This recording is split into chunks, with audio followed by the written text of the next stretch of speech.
Why should you fast? It is still the Doc Talk. My name is Nasanga Deborah with Dr. Boya. We are going to talk about the benefits of fasting to our bodies. So allow me welcome Dr. Boya right now to our podcast. Welcome, Doctor. Okay, thank you. Yes. We have talked about fasting in our previous episodes, and in this episode we want to discuss about the benefits of fasting. How beneficial is fasting to us? So fasting is really beneficial in our lives. Just like I told you, the initial design of our human bodies, we are not to eat all the time. That's why you eat, you gain lots of glucose. This glucose is converted into fats, and the end result is a cascade of these chronic diseases. Insulin continuously shooting up. You get insulin resistance, get a fatty liver. So our bodies were already initially designed to have fasting sessions. So and now we are already going to look at the scientifically proven benefits of fasting. And one, are you looking for anti-aging? Anti-aging? Anti-aging? Fasting? If you're looking for anti-aging, fasting is the best solution. What? It has been scientifically proven that in men, fasting actually increases the growth hormone by 2000, and in ladies it can increase uh, by 1000, 12,000, 13,000 there. So the level of the growth hormone is actually an anti-aging hormone, and it's actually one of the fat burning hormones. And the challenge in the adults, we have growth hormone issues, but it's literally the anti-aging hormones. You want to look young all the time, you want to really look better, try fasting. Try fasting. Try fasting. Okay. So it's the best anti-aging medicine. Fasting is the best anti-aging medicine. It's the best anti-aging medicine. So if you can have, yeah, but the other fasting we have been talking about for really increasing the growth hormone is at least if you can fast for 2 days. For 2 days. Yeah, for 2 days. That's when the growth hormone will really increase significantly. So, and also, when we look at the intermittent fasting, this resting that you're giving to the body, you're not puzzling it with the insulin hormone. Most of the problem as early as 20 years, we are having insulin resistance. Yes. Because just like I told you, anytime you eat carbohydrates, insulin must go up. And what's our staple food are the carbohydrates. If you have not eaten matoke, you are eating cassava. If you are not eating cassava, you are eating wheat products. If you're not, you're eating radish, you're eating potatoes, you're eating posho, all those carbohydrates. The body digests them to glucose. Once glucose increases in the blood, insulin must go up to reduce the glucose. And how does insulin reduce this glucose? It converts it into the temporary storage form, which is the glycogen, and then converts the excess into fats. Yes. So if you're not giving the body really resting periods, and you're puzzling it with this insulin and fat burning, they take parallel directions. Yeah. If you're really looking at fat burning, insulin and fat burning, they take parallel directions. So you must make sure you control your insulin levels. How do you control the insulin levels? One, intermittent fasting. Yeah, the keto diet really helps, but why we also combine it with intermittent fasting, that even proteins, everything that you will eat, let it be protein or fats. We know fat have a very low insulin stimulating index. But no matter what you eat, it will stimulate insulin to a certain level. Of course, the carbohydrates will discourage it because they stimulate the insulin to a very higher level. The proteins, yeah, to a lower level, but still they will have some insulin stimulating. So meaning if someone is fasting, it's the best way to keep insulin out of blood. It's actually the best way. And if you are tackling insulin levels, you're tackling issues of diabetes. Yeah, issues of diabetes, because you're not depositing fats in your liver. So, and you're tackling diabetes very well. And now you have heard of people talking of stem cells. Yes. Yeah, stem cells, these are the cells in our bone marrow which actually produce the cells in our blood. Mm. Like they are the mother cells for They are the our mother cells. cells. Yeah, for our cells in the blood. So if you want to stimulate the stem cells to produce more cells in the blood, fasting is the answer. Fasting is the answer. Fasting is medicine. Fasting is a very good medicine. Fasting is the answer. You fast, stem cells will increase in your blood, will increase in the bone marrow, and also Cells will increase increase as in the well our cells in the blood. Meaning we are boosting the immunity.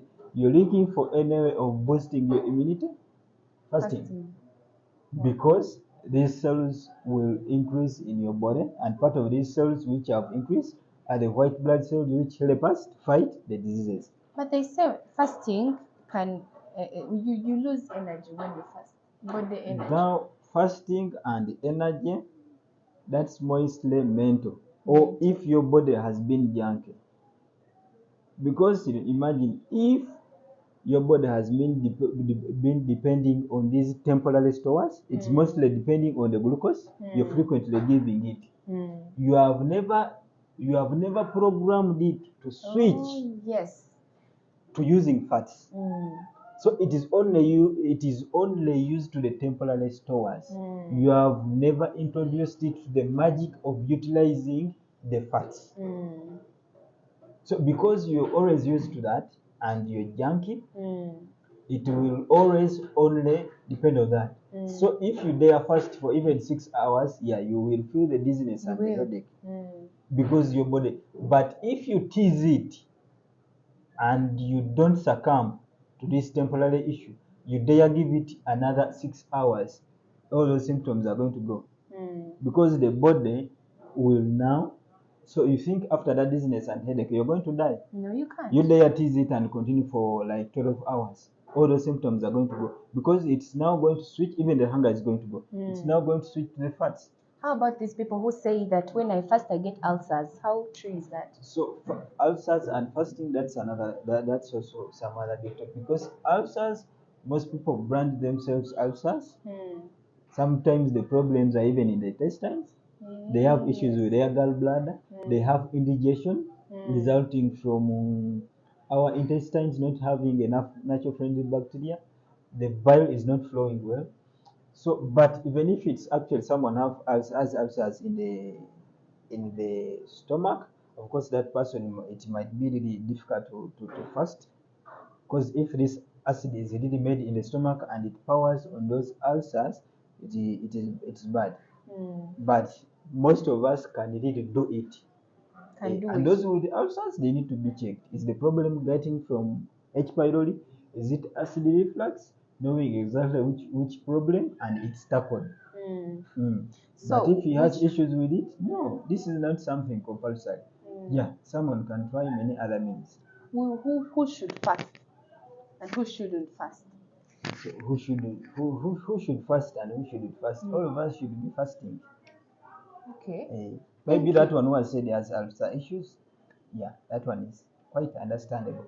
But saying ulcer issues when it's not actually genuine, that's really up to you. According to what Dr. Boya has said, fasting is so important. It's beneficial to us, to all of us. So make sure that you at least fast the intermittent fasting. Maybe one thing I'd really forgotten. I didn't talk about. I didn't talk more about the prolonged fasting. Yes. Prolonged fasting. If you want to be healthy, you can do the intermittent fasting and the 24-hour fasting. 1 meal once a day. 1 meal once a day. But if you want to heal chronic diseases, diabetes, hypertension, actually some studies have shown far better results. People who are doing prolonged fasting and have cancer, because cancer cells, if you are depriving them of these nutrients, they die faster than the normal cells.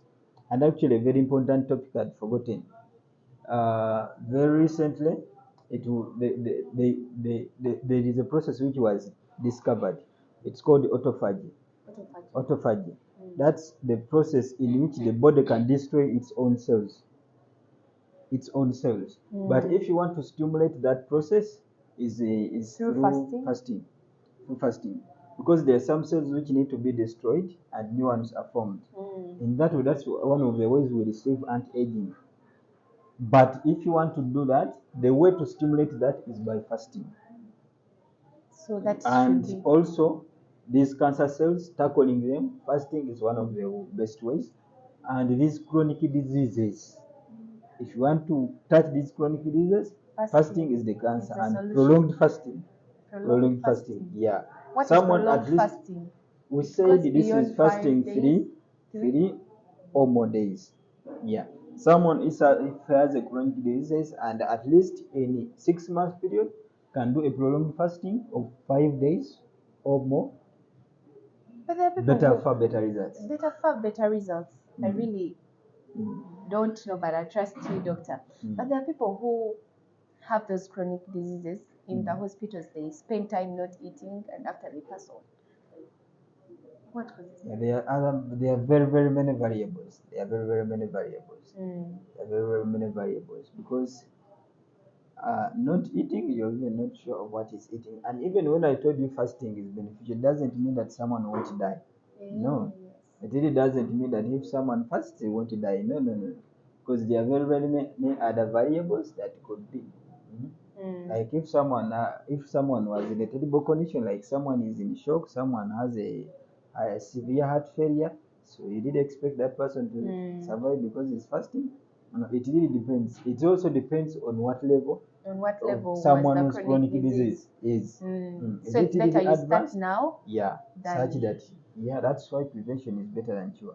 Prevention is better than cure. Let's consider fasting part of our lives.